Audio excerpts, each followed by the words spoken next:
In this video, you're going to learn to represent different types of accelerated motion. Situation where objects are moving in the positive or negative direction and they're either increasing speed or decreasing speed. Up to this point in class, we've just looked at one situation specifically where an object is changing its velocity. In the ramp lab, we looked at some videos of spinners moving down a ramp, and in every case, they were moving in the positive direction and they were increasing in speed. Some of them started from rest, and some of them had an initial velocity. In the lab, we used position versus time graphs, velocity versus time graphs, algebraic representations or equations, and written descriptions to basically talk about or represent the accelerated motion that we saw. Well, this is just one particular instance of accelerated motion where something is changing its velocity. But there are lots of different types of situations we could potentially look at that we need to be able to represent with graphs, diagrams, words, and equations. So here are 6 that we're going to actually look at in this video and as you work through this activity. So the first one will look familiar. You have something that's starting at about a 0 position. It's moving in the positive direction and increasing in speed, just like our ramp lab where we analyze the videos of the spinners. The second situation we'll look at is something moving in the positive direction, and you can see that it's decreasing speed as it moves to the right. Number 3 will be something moving in the negative direction and increasing speed. Number 4 will be something moving in the negative direction. It's moving from right to left, and the speed is decreasing. And then in number 5, it's going to be a lot like number 2 in the beginning, where it's something's moving in the positive direction and decreasing in speed, but rather than the video stopping at the top where it momentarily comes to rest, it's going to come back down to its original position. And then number 6 is going to be the same thing. The cart is going to be moving up the ramp and down the ramp, but it's initially going to be going in the negative direction and then back in the positive direction. So as you work your way through the video today, you're going to be going through an activity where you're going to be first making predictions about what you think the graphs are going to look like. Then you're going to go through and we'll talk about what the graphs actually look like and why they look that way. So we're going to go into depth into each of these 6 scenarios. This worksheet is linked in the video description if you've lost your worksheet or you need one. So we're going to look at number 1 together just to kind of go through the process of what I'd like you guys to fill out first in terms of predictions before we actually work through what the graphs and the motion map actually looks like. Typically, when we do this activity in class, we're making the predictions first before we collect data, and then we actually use a motion detector that measures the position of the car as it rolls down the ramp and increases in speed, or as it rolls up the ramp and decreases in speed. And it's a way for us to experimentally determine the shape of the position time graph, the velocity time graph, and a new one that we're going to introduce today, which is the acceleration time graph. We're not going to do that, obviously, since this is going to be all done in this video online, but that's how we go through experimentally figuring out the shapes of these graphs.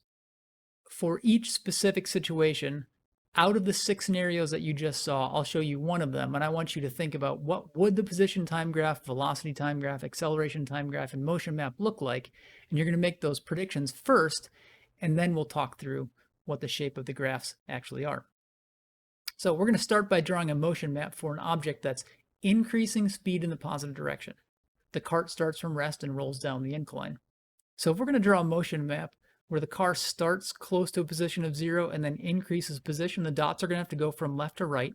And if the speed is increasing, let's think about what would make sense for the spacing between the dots.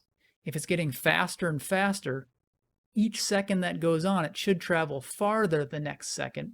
And so the spacing between the dots has to increase. So if it goes from here to here in 1 second, it's got to go farther the next second and even farther the next second. To show that the object has a larger velocity each time that we check when it gets to that position, we have to have longer arrows. In the beginning, remember, we said this thing started from rest. It had no initial velocity. So when it was at its initial position, it had no velocity, so we have no arrow. The next time we check, it does have a velocity, so it's got a little arrow. The next time we check, it's got a larger velocity, and the next time we check, it has an even larger velocity. So this should look fairly similar to motion maps we've done, except the spacing is changing and the length of the arrows are changing. We're going to come back to this and talk about how we can add more arrows, which also show what's going on with the acceleration. But first, let's talk about graphically what's true of the acceleration. You're then going to come and decide whether the velocity is positive or negative, and it's moving in the positive direction, so the velocity is positive, and you see the arrows are all pointing to the right in the positive direction. So you'd circle the velocity as positive. And for D, again, we'll come back and talk about whether the acceleration is positive in this case or negative. So for each of the 6 situations, I really do want you to start with predictions. On the left here, you're going to have a position time graph, a velocity time graph, and a new one, an acceleration time graph, to see what you think they're going to look like before we actually talk about. This is part of the learning process. If you skip this, this video and this activity will not be as beneficial for you. So I know we've already looked at this first situation, something increasing in speed in the positive direction, because it's very similar to our ramp lab that we just completed. And so I would imagine you would all have an upward curving position versus time graph and a linearly increasing velocity versus time graph starting from 0, because that's consistent with the data we collected and what we discussed in our lab. Here's the question though. If we were to graph what's true of the value of the acceleration as time goes on, what do you think that would look like? Well, go back to how we defined acceleration. We defined acceleration as the slope of the velocity versus time graph. How much the velocity changes each and every second. What is true of the slope of this velocity versus time graph? Well, it has a constant or consistent slope. The steepness isn't changing, and it's a positive slope. And so the acceleration we should expect should be the same constant positive value, because the slope of our velocity time graph is the same constant steepness the whole time. So I guess it would kind of make sense to say that the acceleration is a constant positive value the whole time. But we'll talk about what it actually is, right? You're predicting first and then going through and hearing and seeing what the results actually are.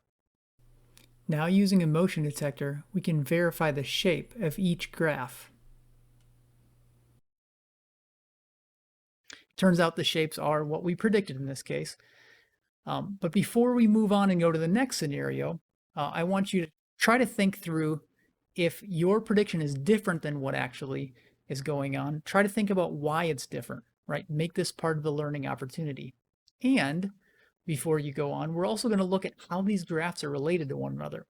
This position versus time graph can tell us what the velocity versus time graph would look like. And if we have a velocity time graph, we should be able to figure out what the acceleration time graph looks like. It all has to do with what's happening with the slope in each of those graphs. So we're going to go through and answer these 2 questions, G and H. So G has to do with the slope of the position versus time graph, whether it's constant, increasing in value, or decreasing in value, and whether it's a positive or negative slope. Well, sometimes it's hard to figure out what is the slope doing. So here's what I would suggest. Draw a couple dots at different times on your position versus time graph. And what should we draw so we know what's true of the slope at this time, the slope at this next time, and the slope at this third time? Well, we should draw tangent lines. At the first dot, it's kind of not a steep positive slope, right? The next time we check, that tangent line is a little bit steeper. The next time we check, it's still a little bit steeper. So when we look at the value and the sign of the slope, we've got a small positive slope, a larger positive slope, and an even larger positive slope yet. So in this case, we would circle that the value of the slope is increasing. The slope it's getting steeper as time goes on, and the slope are all positive. So the slope is both positive and increasing in size. And what is it that the slope represents on a position versus time graph? Well, this goes actually all the way back to our first investigation in physics, when we looked at the position versus time graph for toy cars that were moving at constant speeds. And we actually said that the slope of that graph represented the velocity. That's our definition of velocity, the slope of a position versus time graph. So if we look at what's happening to the slope on this position versus time graph, that's actually telling us something about the velocity. Well, we have a way to check that. Let's see if this description of the velocity based on the slope of our position graph is consistent with what's happening to the values on our velocity versus time graph. So we said the slope or velocity is both increasing in size and it's positive the whole time. When we look at our velocity graph, notice that the value is increasing the whole time. The value is getting farther away from a zero velocity. And the whole time, the velocity is positive, right? Meaning that it's moving in the positive direction. So looking at what's happening to the slope of a position graph should give us an indication of what should be true of what the velocity graph will look like. Well, let's do the same thing for our velocity time graph. So we're going to look at the slope of our velocity time graph. So again, let's draw 3 dots at 3 different times and figure out what the tangent lines are doing, what the slope of our velocity time graph looks like. So I'm going to draw a purple tangent line for the first time, the second time, and the third time.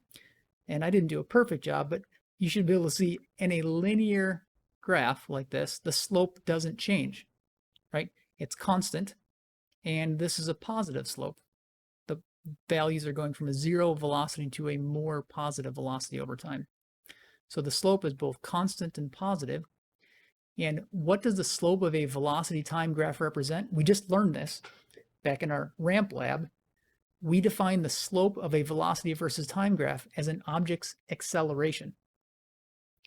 So that means the acceleration, because the slope is both constant and positive, that means the acceleration values should be constant the whole time and always positive. And when we look at it, the acceleration versus time graph, the acceleration is constantly positive, right? And this is not true for all objects that increase their speed, but it's certainly true for objects that move down a ramp where gravity is causing them to speed up. And that was the case for the spinner when we looked at in our ramp lab, and it's the case for these cars that are rolling down and rolling up the ramps in the videos.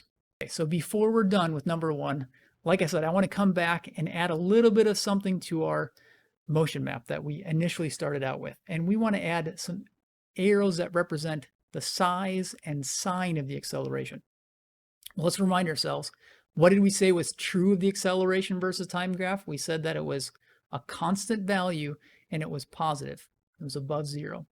So we need to add some more arrows to this, not on the dots, but we're going to add them above the dots because the arrows connected to the dots represent velocity. So we're going to put the arrows that represent acceleration above the dots. And we need to show at each position what's true of the relative acceleration. We need to show that the acceleration doesn't change size, so we should have arrows the same length. And we have to show that the acceleration is positive, so those little arrows should be pointing in the positive direction. So these red arrows above the dots, or if you draw an arrow above the dots in a motion map, that's going to represent the sign, the direction of the acceleration, and the relative size. So this motion map shows something that starts out with 0 velocity, then the velocity gets more positive as time goes on. It's increasing in speed. And this also shows that the acceleration, these arrows, are both constant and positive. And so like we'd circle the acceleration as positive. When you do each of the scenarios, you're going to be making these motion maps kind of as a prediction and thinking through the sign of the velocity and the sign of the acceleration. So after you watch the whole explanation for each of these numbers, you might want to come back and fix things that you might have gotten wrong on the motion map or choosing the direction of the velocity and the acceleration. So now we're going to actually get into numbers 2 through 6, where you guys are going to make your own predictions and then think through my explanations and write down what it really is. So number 2 is a situation where something's moving in the positive direction. We're defining that as it's moving like up the ramp, and you can see that the car is decreasing in speed. So I'll let you watch it a couple times. Now I want you to stop, like we talked about, pause the video right now and make your predictions.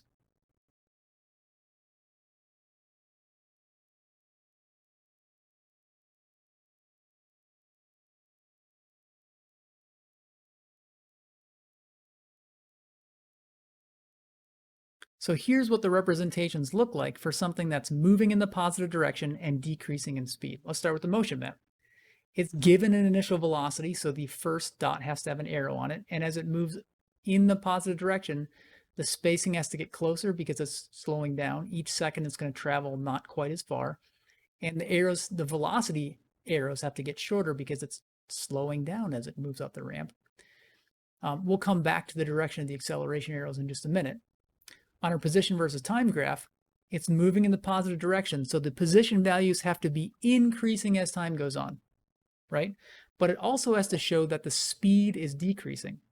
And remember, how fast something is traveling depends on how steep the position versus time graph is. So it should start out steep and get less steep over time. The position versus time graph will start out steep and then eventually go to zero, because remember, the situation is where the car eventually comes to rest just for a moment in time at the very top, and then we're going to stop graphing what goes on. For a velocity versus time graph, it's given an initial positive velocity. It's moving in the positive direction. So at time zero, it's got to have a positive velocity. And if the car is decreasing speed and eventually at the top, it's momentarily at a velocity of zero, that means the velocity graph has to start at a positive velocity and go to zero. The value has to decrease to zero.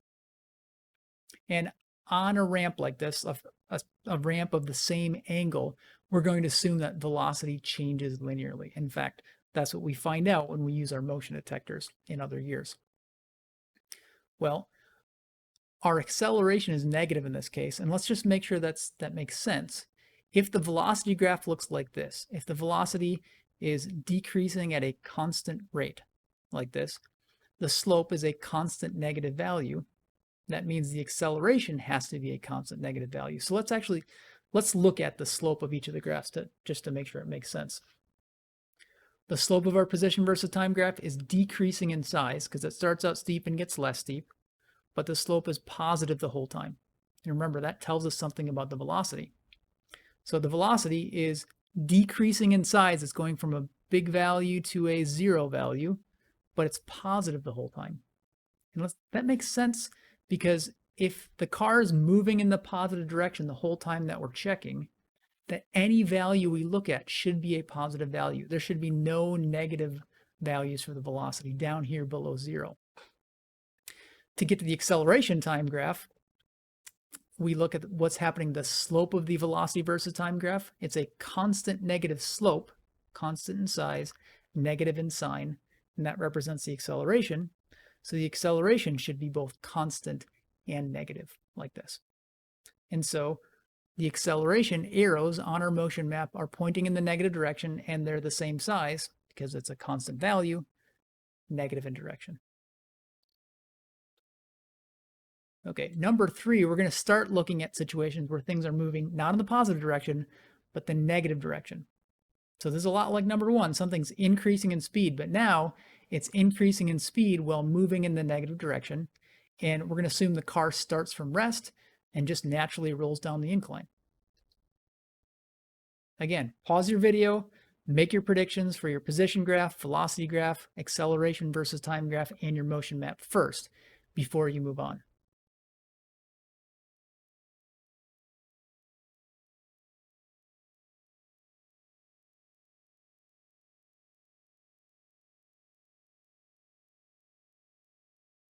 So here's what our graphs and our motion map looks like for something that's increasing in speed in the negative direction. Our position versus time graph, it has to start out, notice it's away from zero and the car is approaching a zero position down here. So our position value starts away from zero and it's got to be approaching a zero position, but it can't be a straight line because it's not moving at a constant speed. It has to be increasing in steepness because the speed is increasing. It's getting faster and faster while moving in the negative direction. So notice, it starts out with a real, like basically a zero slope. It gets steeper in the middle and like even steeper yet at the end right here. For a velocity versus time graph, remember it starts from rest. So that's your clue to basically say at time zero, the velocity has to start at zero. And it's getting faster and faster, which means the value of the velocity has to be getting greater. It has to be like the value itself, not the sign, but the value. So if it's speeding up, the velocity value should get farther away from zero as time goes on.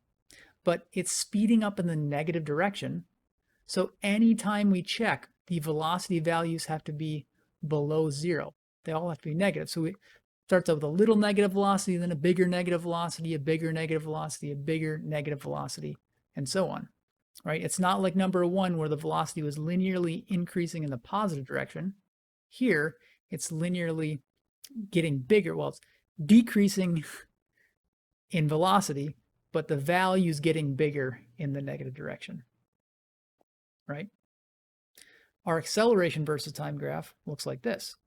It's a negative acceleration, okay? We have something that's increasing in speed and the acceleration is negative. Maybe that doesn't make sense, or it's maybe not quite intuitive, but let's just make sure it's consistent with our definition of acceleration, which is the slope of our velocity versus time graph.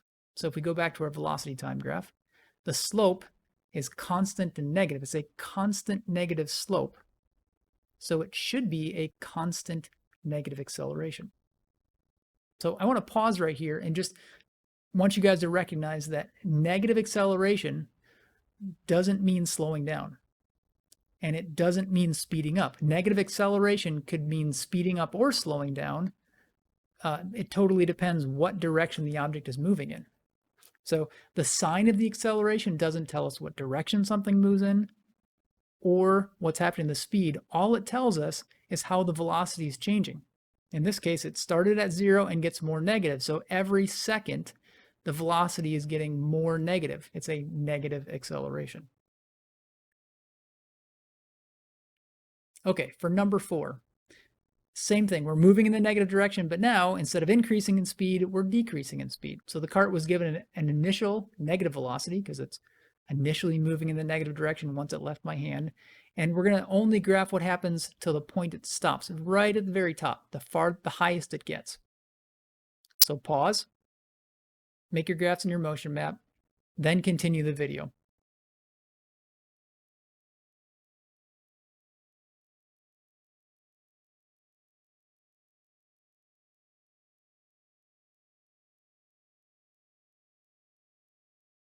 So here's what the representations look like for something that's moving in the negative direction and decreasing speed. So like the last one, the position has to start above 0 and get closer to 0 as time goes on. It's moving towards the 0 position, starts out away in the positive position, but it's decreasing speed. And so as the position gets smaller and smaller and smaller, approaches 0, the slope has to decrease. It has to get less steep over time. So our position versus time graph looks like this. Well, what's happening to the slope of our velocity time graph? The slope starts out negative, right, and gets less negative over time. So it's getting less steep. So the size of the slope is decreasing, but it's a negative the whole time. It's moving in the negative direction. So our velocity should be getting smaller in size, and it should be negative the whole time, which is what the velocity time graph looks like. And if we were just to make a velocity time graph, let's think about what would make sense. It's given an initial negative velocity. Initially, it's moving to the left, which is the negative direction. So it should start out with a negative velocity. And if it's decreasing speed, whatever velocity you start at should approach 0. If your velocity values are approaching 0, that means you're slowing down. And again, we're assuming, because that's what it's happened when we measured experimentally, that the velocity values change linearly like this. Well, let's just make sure we know why the acceleration is both constant and positive. Well, it comes again from the slope of our velocity time graph. The slope of this velocity graph is a constant positive slope. It's staying the same size, the same steepness, and it's positive. So the acceleration should be both constant and positive like that. So our acceleration versus time graph is both constant and positive. And again, I want you guys to pause and just take note of this. Here's a situation that's described by a positive acceleration, yet the speed is decreasing. If you look back to number 1, that was a situation where it was a positive acceleration also, but the speed was increasing, right? Number 1 was moving in the positive direction and getting faster and faster, increasing speed. This is moving in the negative direction and decreasing speed. Both situations had positive acceleration. So again, I want to stress, the sign of the acceleration doesn't tell you what's happening to the speed, whether it's increasing speed or decreasing speed. It just tells you what's happening to the value of the velocity, right? It starts out a negative value and it's getting less negative over time. So the change in velocity, it's a positive change in velocity if you're going from a negative value to a 0 value. Okay, let's look at number 5. it's moving in the positive direction initially, slowing down, but once it gets to the top, it's going to be moving back in the negative direction and increasing in speed. Before we stop and pause to make your predictions, just think about this is kind of like the combination of two other things we just looked like, right? First, what's happening? Something's moving in the positive direction and decreasing speed. And then right after that, keeps going, it goes back in the negative direction and increases in speed. So whatever your prediction is and whatever the answers are have to be a combination of two other things that we've already talked about. See if that can help you guys out when you make your prediction.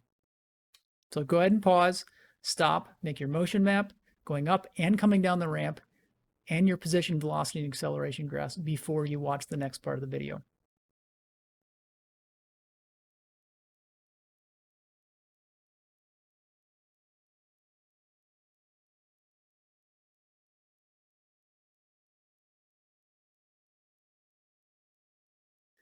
Okay, so here we have this situation number 5. Our motion map shows it's moving up and decreasing in speed.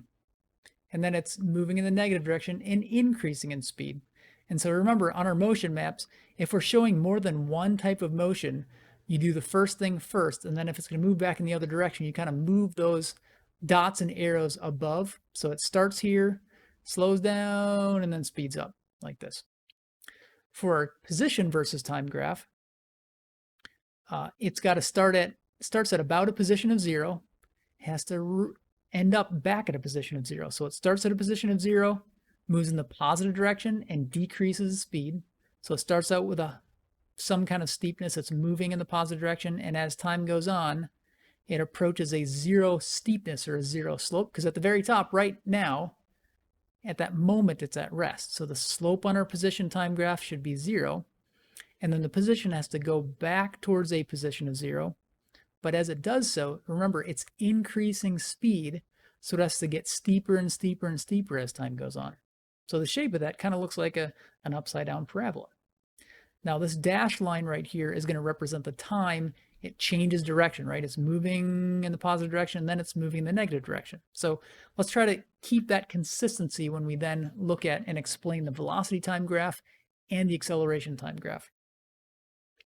Well, I gave this car an initial positive velocity. So at time 0, we start with a positive velocity.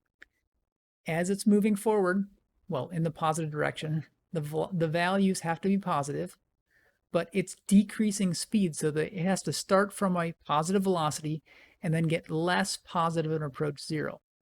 It's slowing down, so the velocity value should approach 0. So once it gets to this dashed line, it's got to be at a velocity of 0, because right at the very top, just for an instant and only an instant, it's at rest, but immediately starts speeding up in the negative direction, or increasing speed in the negative direction. So because it's after this time moving in the negative direction, the velocity values have to be below 0. All of these, whatever you graph, is below 0. And when it's moving in the negative direction, it's increasing speed. So the velocity has to get more negative as time goes on. The values are getting farther away from 0, which is the clue that it's getting faster and faster and faster. Okay? Well, to help us make sense of the acceleration time graph, just like all the other ones, we have to answer the question, what's happening to the slope of the velocity time graph?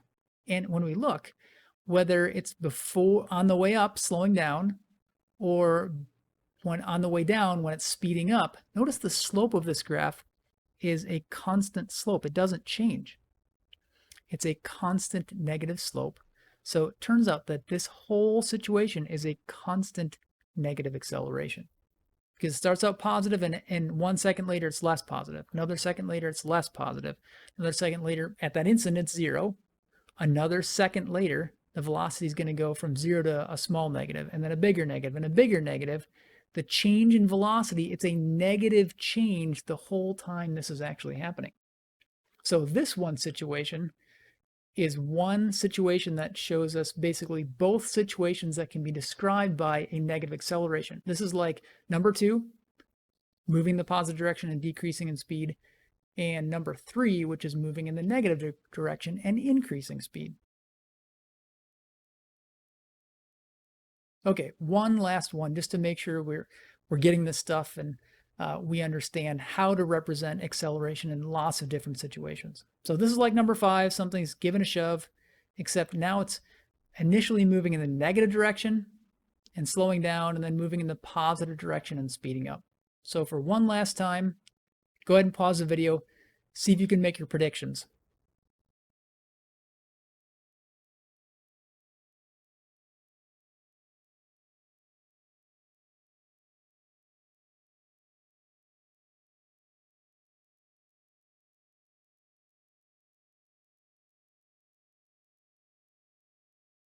Okay, so it's going to look a lot like the last one we did, except things have to be a little bit different because it's moving in different directions while it's decreasing speed and increasing speed.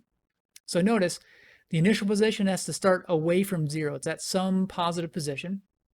On our motion map, it's going to be decreasing speed while it moves in the negative direction, and then increasing speed while it moves in the positive direction.